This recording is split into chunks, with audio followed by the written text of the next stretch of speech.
আসসালামু আলাইকুম। আমরা এই মুহূর্তে অবস্থান করছি আব্দুর রহিম ভাইয়ের জমিতে। তাকে জিজ্ঞাসা করব মেশিন দিয়ে লাগানো ভুট্টা কেমন হয়েছে? হ্যাঁ? হ্যাঁ, মেশিন দিয়ে লাগানো। তো কেমন মনে হচ্ছে মেশিনের লাগানোর হ্যাঁ, ভুট্টা? মেশিন দিয়ে আলহামদুলিল্লাহ খুব ভালো হয়েছে ভুট্টা। তাই না? এগুলো হচ্ছে আপনারা আপনারা যে ভুট্টাগুলো দেখতে পাচ্ছেন এগুলো মেশিন দিয়ে লাগাই দিছি আমি।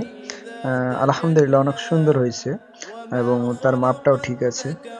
কিছুটা মিস্টেক করছে কিন্তু আলহামদুলিল্লাহ অনেক ভালো হয়েছে। আপনারা দেখতে পাচ্ছেন মাপ টু মাপ অনেক সুন্দর। গাছের গ্রোথও ভালো, গাছও সবুজ। এগুলো হচ্ছে প্রভাত ওয়ান জাতের বীজ। উম, আপনাদের কি বলবো, অনেক সুন্দর। এর মধ্যে ওনারা কি করছে, যেগুলো হয়তো বা একটা মিস্টেক করছে ওনাতে ওগুলোর মধ্যে আবার ওনারা আবার নতুন করে আবার বীজ রোপণ করছে। এই যে দেখেন ভুট্টা ছোট বীজটা, এগুলো পরবর্তীতে লাগাইছে। এই পরবর্তীতে লাগার কারণে এবার যে দেখেন গাছগুলো ছোট ছোট হয়েছে।